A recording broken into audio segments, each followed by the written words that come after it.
Killamarsh is in North East Derbyshire. Now, of course, Derbyshire gets its name from the Shire of Derby. Derby, in turn, gets its name from the Vikings, Joraby, which meant village of the deer. Killamarsh is Anglo-Saxon in origins and was recorded in the Domesday Book as Kinny Walder Maresque, meaning Kinnywald's marsh, with Kinnywald being a king of Mercia. It was later recorded as Kinny Walder's Mers in the Charter Roll of 1249.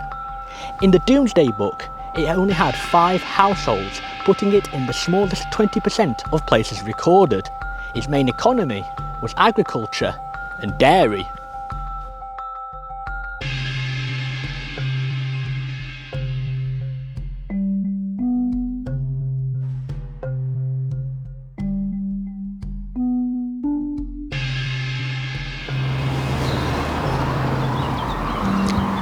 Killamarsh had been a centre of industry for centuries, mainly thanks to its connection to the River Rother. Forge Lane was once known as Mill Lane, named after the water-powered corn mill that was there since the Middle Ages. Grain mills were a huge part of Killamarsh's medieval economy. There was also a medieval forge, which is how Mill Lane became known as Forge Lane in the 1800s. It is believed this forge was making anything from scythes to weapons of war. There was also an ironworks there in operation from 1795. The forge closed in 1887.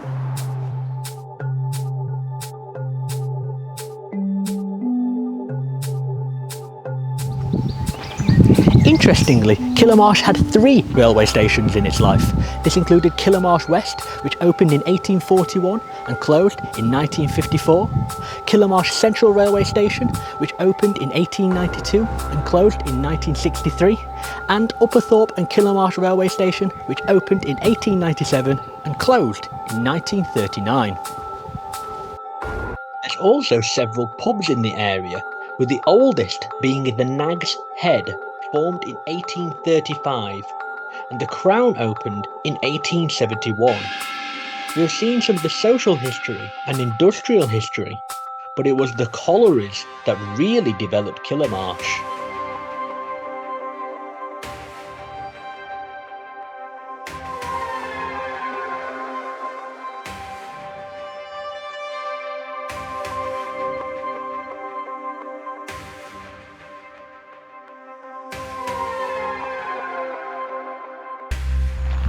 Coal mining is what helped push the population of Killamarsh from 1,884 in 1871 to 3,841 in 1881.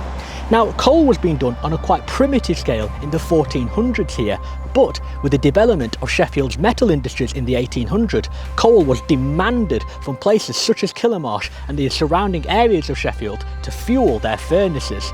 The first colliery sunk in Killamarsh was Old Highmoor Colliery, which was operational between 1831 and 1909. Interestingly, the last colliery operational at Killamarsh was New Highmoor Colliery, which was operational between 1958 and 1992.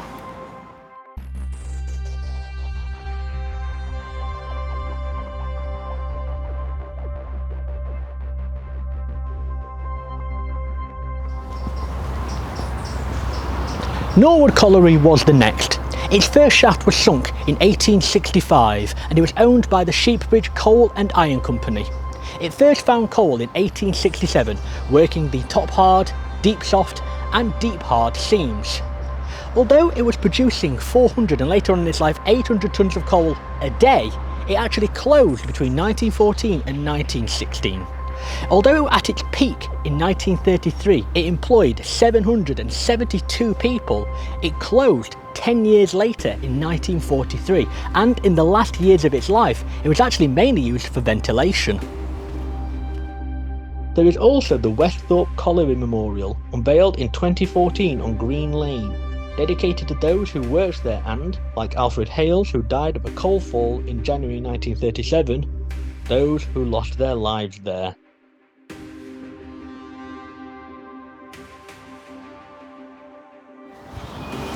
Westhorpe Colliery was sunk in 1923 by J&G Wells Limited, a local mining company. It had the largest of the St John's Ambulance Division with over 80 working there. There was an unusual explosion in 1964 when a London-based criminal nicknamed the Expert tried to blast his way into Westhorpe Colliery's explosives. Ultimately, he accidentally sent them off and caused an explosion of over 700 explosives, scattering debris over 450 metres around, and although no one else was killed, debris smashed through local windows and roofs. Ultimately, Westhorpe Colliery was shut in 1984, largely owing to the poor quality of coal that was being used in the shavery scene which it was operating in the last years of its life.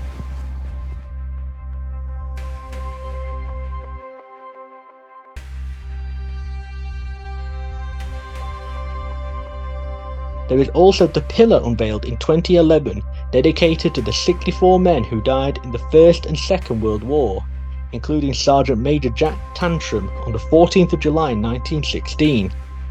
There is also a dedication to L. Riley, who died in the Afghanistan conflict.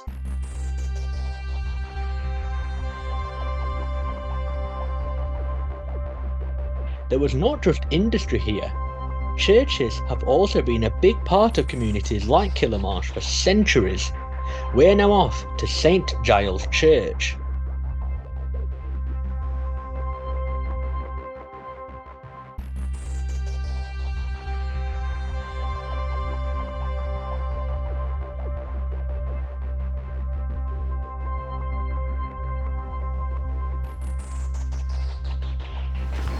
Now, Killamarsh didn't become an independent parish until 1843, but this church goes back centuries before that. There was a Christian community recorded here in the Domesday Book, but this church didn't start building until the 1100s. It's Grade 2 listed and is believed to be built on the site of a wooden building before this one. The tower was added in the 1400s and it's made of ashlar sandstone. You'll find Welsh slate on the roof and additions inside dating back to the 1800s.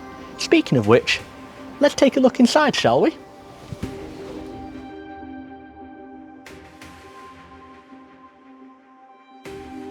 So the south wall is the oldest part of the church, dating back to the 1100s. Originally, it was just a rectangular building with a flat roof. There was a rebuilding of the chancel in the 1840s, a new roof of the nave, and the addition of the North Island vestry in 1895.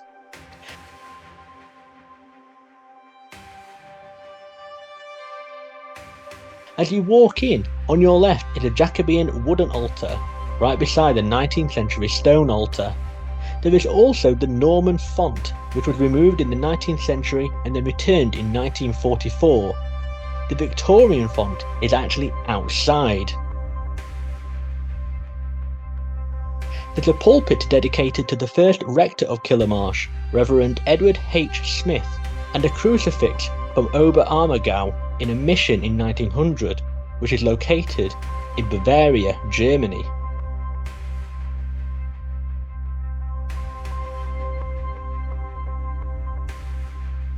In the south wall of the chancel, there is a 15th century stained glass window depicting the Madonna and Child.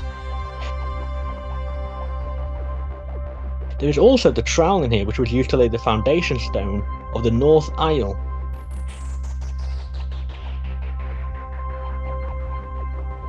There are also the 6 bells, originally installed in 1845 and refurbished and rehung in the 1980s.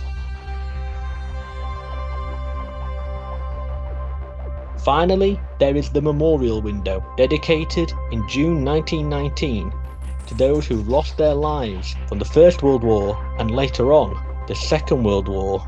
Another window I particularly like is the east window, and there are 2 unusual parts of that as well. If you look very carefully in the left-hand light, there is a blue shield. In that shield is Judas Iscariot with his purse and the rope that he hanged himself with round his neck, and around his head there's a crescent shape, and that's the 30 pieces of silver that he was paid to betray Jesus. And if you look in the right-hand light, there's a similar shield, and there are 2 lanterns in there, and a sword. And if you look very carefully on the sword, there's something rather gruesome. It's an ear, And that goes back to the arrest of Jesus in the Garden of Gethsemane, where Peter drew his sword and cut off the ear of the high priest's servant. And we've been told that it's very unusual to have that kind of depiction in any stained glass window. Churches are places of remembrance and heritage, but also places of togetherness today. There is some bell ringing actually going on at the church today, showing that this is still a big part of the community. During my civic year in office, the chosen charity is Ashgate Hospice, so it's a well-known charity that serves the cancer patients of North Derbyshire and their families. So we've been raising money in various ways throughout the year, and today is actually a bell appeal, so that we're raising money through 13 church towers across the district with the bell pull to raise as much money as they can for that charity. There are 13 towers across the district and all of them have 5 bells or more, and the idea is as many bell ringers as possible coming from all over, apparently some far afield as Wales, etc., to come along and participate in pulling bells in towers they wouldn't ordinarily visit, including a particularly rare one in Stone Room. So all of them in special places, like here in Killamarsh at St Giles, where people will have that privilege to come along and do something amazing and raise money for charity as well. Today I'm going to every single one of the towers, so here I am at St Giles, the first one of the day, and we will finish at Ashover sort of early evening. So we're going to visit everyone, say hello to people, welcome them and thank them for participating in this charity appeal, and hopefully have a great day.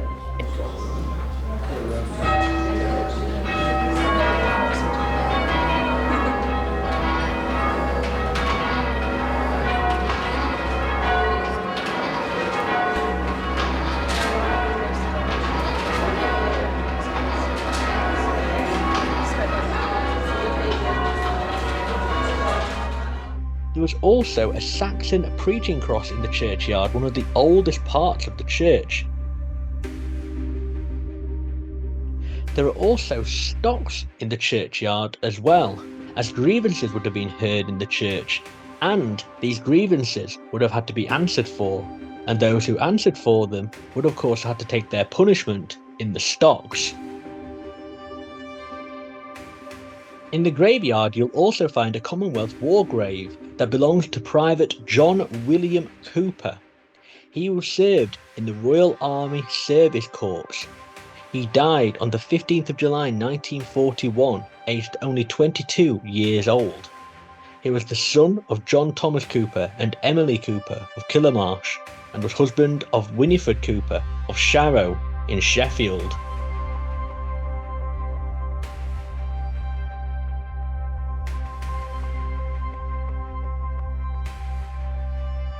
With the services held here and how people see large milestones of their lives here, this is a big part of the present, the past, and the future.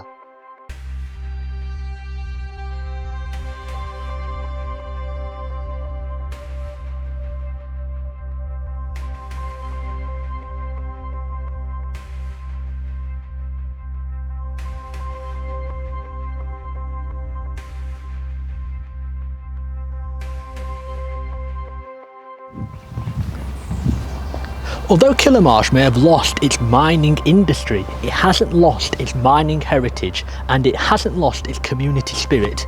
Our morning at St Giles proved that people not only care about where they live and the people they live with, but also about the places here in Killamarsh. Heritage places such as St Giles and all the other places we visited together are just some of the examples of how this community still has a real sense of togetherness. And actually Killamarsh is still a thriving community today and has a lot to look forward to the future for.